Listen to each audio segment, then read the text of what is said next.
Selamat pagi, Bapak, Ibu, dan saudara-saudari yang terkasih di dalam Yesus Kristus. Selamat memulai hari yang baru. Kita berjumpa lagi di sapaan dan renungan pagi hari ini, Selasa 22 November 2022. Bersama saya, Fiona Margaret Bino. Sebelum kita mendengarkan firman Tuhan, mari kita menghadap hadirat Tuhan dengan berdoa. Bapa yang Maha Baik, terima kasih untuk kesetiaan-Mu, penyertaan-Mu, dan kasih-Mu yang tak berkesudahan di sepanjang hidup kami. Terima kasih karena sampai saat ini Engkau masih memberikan kesempatan kepada kami untuk memperbaiki diri kami hari demi hari. Ya Tuhan, kami akan mendengarkan dan merenungkan sedikit daripada firman kebenaran-Mu. Kiranya Engkau mau siapkan hati kami, agar apa yang akan kami baca dan kami dengar tidak berlalu sia-sia, melainkan mendapat tempat di hati kami, sehingga kami dapat melakukannya di dalam kehidupan kami hari lepas hari. Terima kasih Tuhan. Haleluya. Amin. Pagi ini, firman Tuhan yang akan kita baca bersama diambil dari Injil Lukas pasal 6 ayatnya yang ke-27 yang berbunyi demikian. Tetapi kepada kamu yang mendengarkan aku berkata, kasihilah musuhmu, berbuatlah baik kepada orang yang membenci kamu. Bapak, Ibu, saudara-saudari, ada satu pepatah yang mengatakan, 1000 teman kurang, kalau satu musuh itu kebanyakan. Ungkapan ini mengingatkan kita agar selalu memperbanyak teman, karena dengan memperbanyak teman, hidup kita akan lebih tenang dan aman. Akan tetapi, apabila kita memiliki satu musuh saja, hidup kita tidak akan nyaman, hati dan jiwa kita tidak akan tenang dan damai. Apakah Bapak, Ibu, saudara-saudari pernah mengalami kekecewaan ataupun sakit hati oleh karena perbuatan orang lain yang tidak berkenan di hati? Tentu apabila kita mengalami hal tersebut, kita tidak dapat memandang hal itu sebagai hal yang sepele. Saya yakin kita yang mendengar ini pernah merasakan sakit hati dan juga rasa kecewa. Kita semua memahami betapa tidak menyenangkan hal tersebut.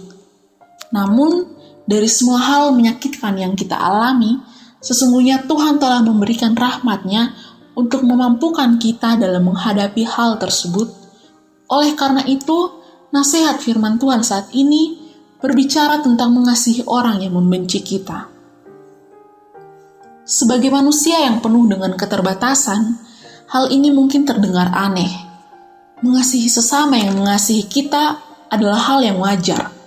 Tetapi di dalam firman dikatakan untuk kita tidak hanya mengasihi orang yang mengasihi kita, tetapi juga harus mengasihi dan mendoakan mereka yang membenci, mencaci, dan menyakiti kita. Hal ini tentu bukanlah hal mudah bagi kita semua untuk mengasihi mereka yang telah menyakiti kita. Kita menganggap bahwa orang yang telah menyakiti kita adalah sosok yang harus kita lawan dan kita musuhi.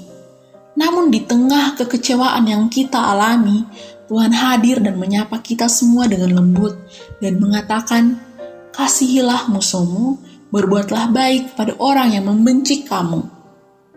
Sebagai orang percaya yang mengimani Tuhan, kita harus menyadari bahwa Tuhan melihat semua yang kita alami. Dia tidak buta.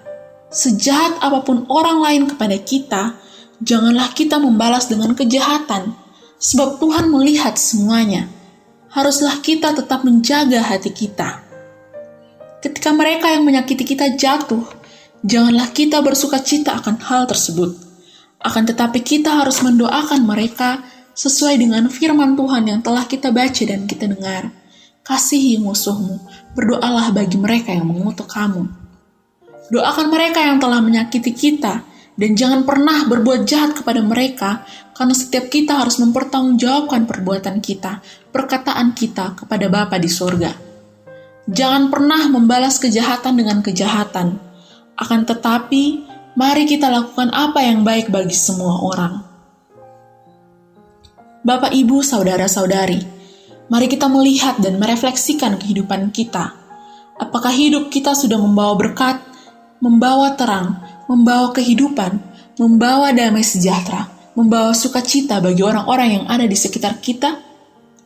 Janganlah kita berhenti berbuat baik karena bertemu dengan orang yang tidak baik. Janganlah kita hanya mencintai orang yang mencintai kita, tetapi mari kita cintai dan doakan mereka yang menjatuhkan kita. Amin. Mari kita berdoa. Ya Tuhan, terima kasih. Kami telah selesai mendengarkan sedikit dari firman kebenaran-Mu. Selanjutnya, kami akan melanjutkan segala aktivitas kami. Kiranya Engkau mau sertai kami dalam setiap pekerjaan yang kami lakukan hari ini, agar semuanya boleh dapat berjalan sesuai dengan kehendak-Mu. Terima kasih Tuhan Yesus. Haleluya. Amin. Selamat pagi Bapak Ibu Saudara-saudari, selamat menjalani hari ini dengan semangat dalam kasih Kristus. Tuhan Yesus memberkati.